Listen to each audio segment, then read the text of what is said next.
قانون یہ ہے کہ پیغمبر کریم کی ہر حدیث، یہ آپ ذرا ذہن میں میری بات رکھنا، نبی کریم صلی اللہ علیہ وسلم کی ہر حدیث وہ قرآن سے لی گئی ہے۔ یہ بات ذرا توجہ سے سننا، یہ ابھی آپ کی پنڈی کا ایک ہے وہ طالب الرحمن، ابھی اس نے کلپ دیا اور میں حیران ہوں کہ اتنا جاہلانہ بات، اتنی شیطنت اور ابلیسیت پہ مبنی بات کہ شاید کوئی اہل حدیث بھی اس کو قبول نہ کرے۔ اب یہ اس فرقہ کا بڑا امام، لیکن اتنا بڑا جاہل کیا کہتا ہے؟ کہتا ہے جو شخص کہے کہ قرآن کے مقابل روایت ماننا یہ صحیح نہیں، تو کہتے ہیں یہ منکرین حدیث کا کام ہے۔ پھر آگے مثال دیتا ہے کہ قرآن کے مقابل حدیث حجت ہے، لفظ آپ سن رہے ہیں، قرآن کے مقابل۔ پھر اس نے دو ڈشیں رکھی ہے، ایک مچھلی کی ڈش، ایک گدھے کی ڈش، کیونکہ غیر مقلد ماشاءاللہ دونوں استعمال کرتے۔ کہتا ہے یہ گدھے کی ڈش ہے، یہ مچھلی کی ڈش ہے۔ میں نے کہا مبارک ہو، پچھلی عمر میں اب گدھا کھانا شروع کر دیا۔ تو کہتے ہیں یہ جو گدھا ہے،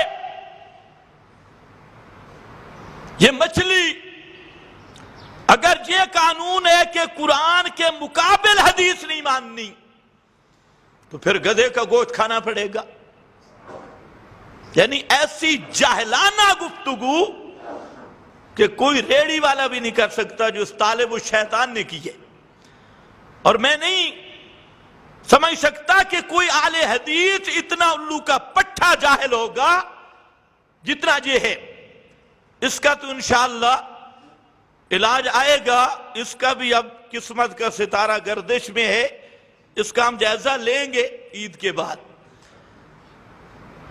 لیکن ذرا بات ذہن میں رکھ لے، قرآن کے مقابل، پھر کہتا ہوں طالب الرحمن جرأت کر اور وقت طے کر لے، آپ نے کسی چیلے کو بھیج، میں بھی جہاں ہوں آپ بھی، اب بھی میں کہتا ہوں قرآن مقدس کے مد مقابل کائنات کہ کسی آدمی کا کوئی قول، کوئی روایت، چاہے کسی کتاب کی بھی ہو، جو قرآن کے مد مقابل مانے، وہ مرتد اور کافر ہے۔ کر ہمت، بڑھیاں لا تیری منجیاں بھی ٹھوک کے دے ماں، تاکہ منکر نکیر آسان رہا میں۔ شرم نہیں آتی ان لوگوں، قرآن کے مقابل۔